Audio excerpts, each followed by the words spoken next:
Hi friends, welcome back to my channel. Today నేను mushroom biryani prepare చేశానండి. దానికి కావాల్సిన పదార్థాలు ఇక్కడ డిస్క్రిప్షన్లో ఇచ్చాను, చూసండి.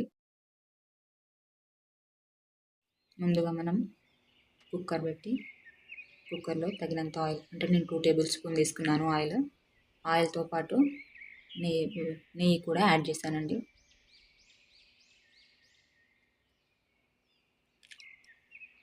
మూడు లవంగాలు, అలాగే చెక్క, జీలకర్ర,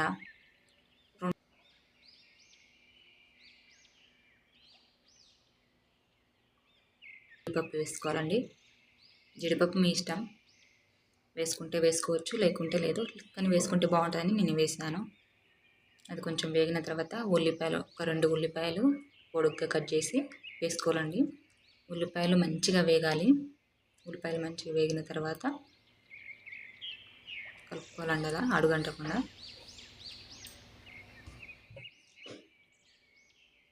ఇలా వేపుకోవాలి. మధ్యలో కొంచెం మూత పెట్టుకుంటే మంచిగా ఎగుతాయండి ఉల్లిపాయలు. ఇలా కొంచెం కలుపుకొని మూత పెట్టుకోవాలి. మూత పెట్టుకున్న తర్వాత ఒక 2 మినిట్స్ అట్లా తీసి అల్లం వెల్లిపాయ పేస్ట్ వేసి కలిపేసుకోవాలండి.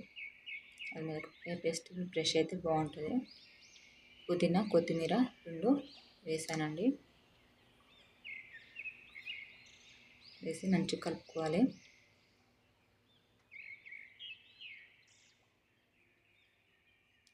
పుదీనా, కొత్తిమీర కొంచెం వేగిన తర్వాత ఇందులో పసుపు, నా టీ స్పూన్ చిన్నగా ఉంటుంది కాబట్టి నేను కొంచెం నాకు సరిపోయేటట్టు నేను వేసుకుంటాను. మీకు తెలుస్తుంది కదా, చిన్న టీ స్పూన్ అది. పసుపు కొంచెం వేగిన తర్వాత టమాటాలు వేసుకోవాలండి. టమాటాలు 2 పెద్ద సైజు టమాటాలు తీసుకున్నాను.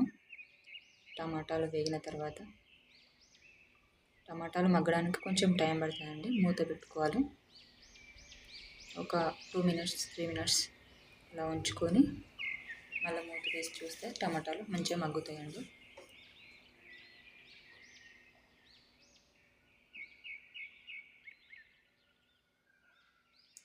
టమాటాలు మగ్గిన తర్వాత మష్రూమ్స్ వేసుకోవాలండి. మష్రూమ్స్ మంచిగా నీట్గా కడుక్కొని కట్ చేసుకొని వేసుకోవాలండి. నేను 250 గ్రామ్స్ తీసుకున్నానండి మష్రూమ్స్ వేసి కలుపుకొని మంచిగా కలిపిన తర్వాత ఇందులో కొంచెం రుచికి సరిపడా కారం పొడి వేసుకోవాలండి. మా పిల్లలు కారం తినరు ఎక్కువ, అందుకని నేను కొంచెం తక్కువగా వేసుకుంటున్నాను. ఎక్కువ తినే వాళ్ళైతే మీ టేస్ట్ తగ్గట్టు వేసుకోండి. సాల్ట్ వేసుకోవాలి. సాల్ట్ వేసుకొని, ఇది ఏంటంటే బిర్యానీ మసాలా పౌడర్ అండి. బిర్యానీ మసాలా పౌడర్ వేసుకున్నాను.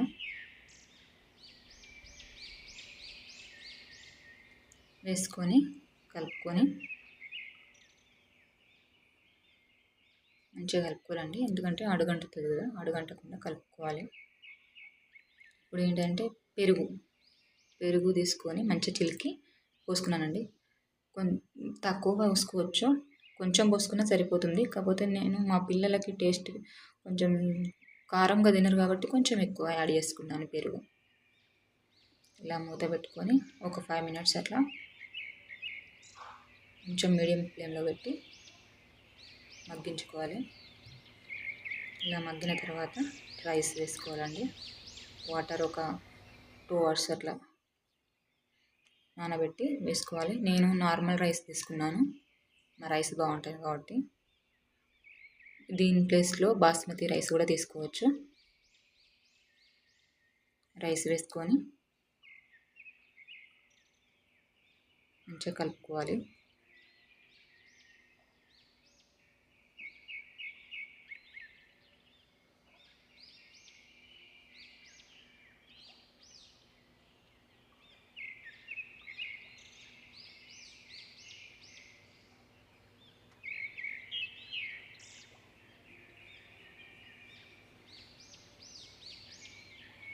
కొంచెం సేపు మూత పెట్టాలంటే కొంచెం రైస్ అనేది కొంచెం ఉడుకుతుంది. ఇప్పుడు నేను 2.5 గ్లాస్ రైస్ తీసుకున్నానండి. దానికి తగ్గట్టు 2.5 గ్లాస్ రైస్ తీసుకున్నాను కాబట్టి 3 గ్లాస్ మీద కొంచెం పావు వాటర్ పోసి ఇప్పుడే మనం ఈ రైస్లో ఇప్పుడు వాటర్ పోసినప్పుడే మనం సాల్ట్ అనేది చూసుకోవాలండి. కొంచెం మనం వేసినది సరిపోకపోతే ఇప్పుడు యాడ్ చేసుకోవచ్చు సాల్ట్. నేను కొత్తిమీర వేస్తున్నానండి, అంటే అడిషనల్గా మళ్ళీ కొంచెం ఫ్లేవర్ కోసం వేసాను. ఇప్పుడే కొంచెం గీ కూడా వేసాను. ఇప్పుడు మనం కొంచెం కలుపుకొని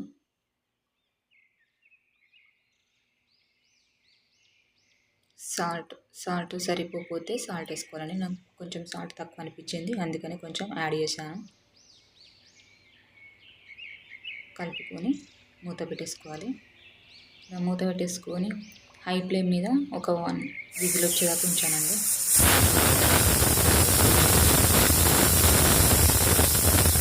విజిల్ రాగానే ఆఫ్ చేశాను. ఈ విజిల్ లోపల నుంచి గ్యాస్ అంతా దానంతలో అది పోయేంత వరకు ఉంచుకొని అది గ్యాస్ పోయిన తర్వాత అప్పుడు మూత తీసి చూడాలండి. ఇలా చూసారు కదండి ఎంత బాగా వచ్చిందో,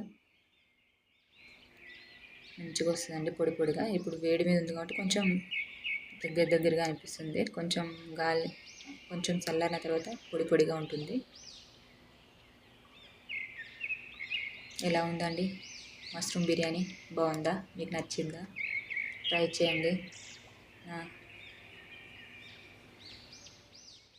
నా వీడియో కనుక మీకు నచ్చినట్లయితే లైక్, షేర్, సబ్స్క్రైబ్ చేసుకోండి. సబ్స్క్రైబ్ చేసుకుంటే బెల్ ఐకాన్ వస్తుందండి. బెల్ ఐకాన్ ఆల్ అనే సింబల్ క్లిక్ చేస్తే మీకు నేను చేసే ప్రతి ఒక్క వీడియో మీ ఫోన్లోకి వస్తుందండి. Thank you.